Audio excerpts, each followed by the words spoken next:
Hello everyone, Hindi कक्षा में आपका स्वागत है। बच्चों, हम सीख रहे हैं कहानी और हमारे कहानी का नाम है गटरू गधा। देखो, मैंने इसका कुछ अंक आपको लास्ट वीडियो में पढ़ाया था, तो थोड़ा उसका रिवीजन करते हैं। देखो बच्चों, एक व्यापारी होता है और ये व्यापारी क्या करता है, एक जगह से सामान खरीदता है और दूसरी जगह जाकर उसे बेच देता है। और इसी सामान को ले जाने के लिए उसके पास एक क्या है, गधा है, और उस गधे का नाम है गटरू, जो कि हमारे कहानी का नाम है। तो ये गटरू क्या करता है, उस व्यापारी का सामान अपने पीठ पर लादे हुए एक जगह से दूसरी जगह उसे ले जाने का काम करता है। तो एक दिन व्यापारी ने बाजार से बहुत सारा नमक खरीद लिया था। क्या खरीद लिया था? नमक खरीद लिया था। वह क्यों? क्योंकि उसे पता चला था कि नमक क्या हो गया है, बाजार में बहुत कम दामों में मिल रहे हैं। तो यह खरीदे हुए वह दोनों क्या कर रहे थे, जा रहे थे। तो बीच में उन्हें क्या लगी, एक नदी लगी। तो यहाँ तक तो हमने कहानी देखी थी, और गधे का बोझ जो था वह क्या था, बहुत ही ज्यादा था। तो उससे वह बहुत क्या हो गया था, परेशान हो गया था।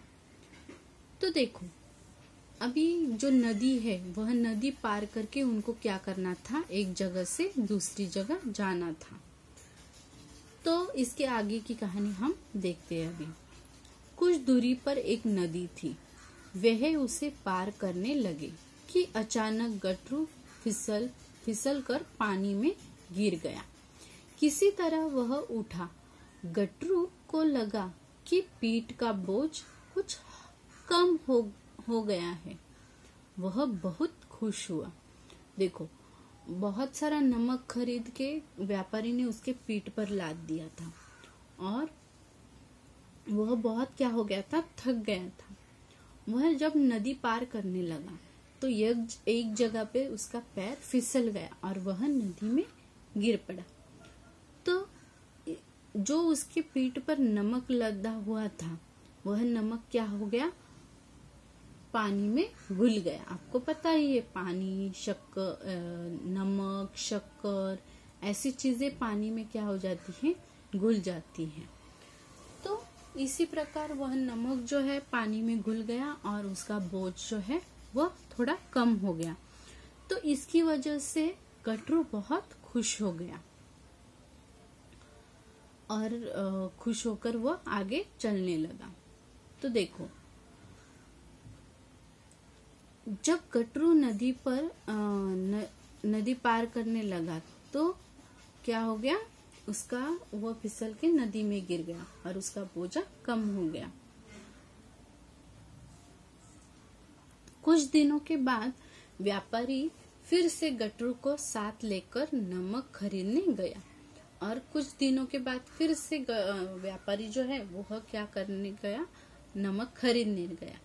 इस बार फिर बोझा बहुत अधिक था। जब गटरू नदी पार करने लगा तो वह जानबूझकर फिर उसी जगह पर फिसला।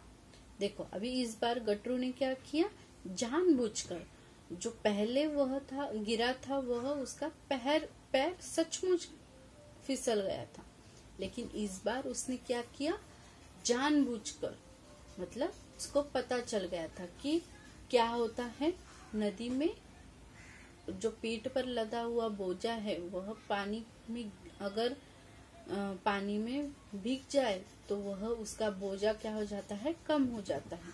इसलिए गटरू इस बार जानबूझकर वह पानी में गिर गया। और फिर क्या हुआ,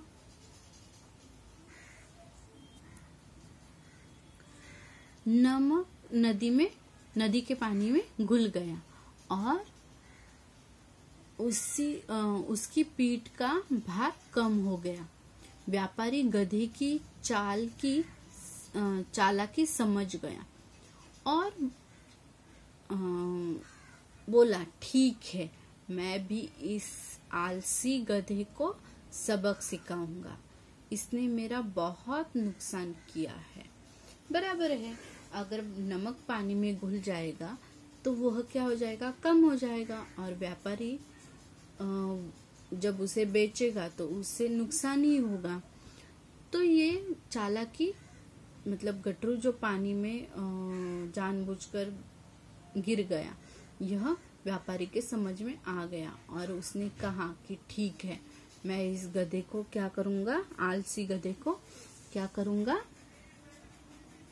अच्छा सबक सिखाऊंगा। तो देखो आगे क्या हुआ। अगली बार व्यापारी, अभी तीसरी बार, अगली बार व्यापारी ने कुछ रुई आपको पता है ना, रुई जिससे कपड़े बनते हैं, रुई खरीदी और गधे की पीठ पर लाद दी। गटरू ने सोचा इस बार भार बहुत कम है, पानी में घुलकर तो यह और भी कम हो जाएगा। देखो अभी गटरू जो गधा है उसे लगा कि पीठ पर क्या है, नमक ही है, लेकिन इस बार क्या है, थोड़ा सा बोझा कम है। और कम होने के साथ साथ गटरू सोचने लगा कि इस बार क्या होगा, पानी में भीगकर यह बोझा जो है वह और कम हो जाएगा। गटरू मन ही मन खुश हुआ और यह सोचकर गटरू क्या हुआ, मन ही मन खुश होने लगा। वह नदी के पार पहुंचकर जानबूझकर पानी में गिर गया। देखो अभी इस बार क्या हुआ, वह जानबूझकर पानी में फिर से गिर गया। धीरे धीरे रुई में पानी भरने लगा। अभी आपको तो पता ही है, रुई में अगर पानी भर जाए तो क्या होता है, और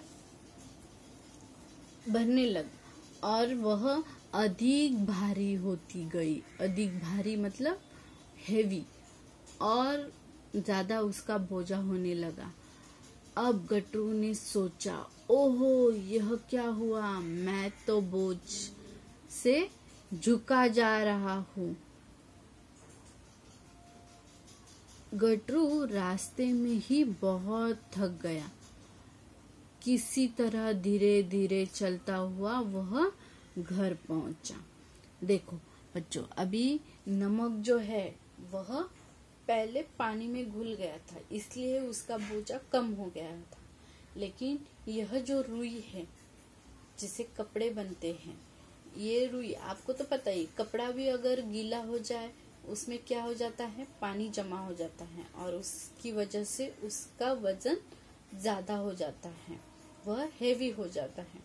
इसी प्रकार रुई में भी पानी भर गया, और रुई में पानी भरने की वजह से उसका वजन, उसका बोझा क्या हो गया, अधिक ज्यादा हो गया, और बेचारे गटरू की क्या हो गई,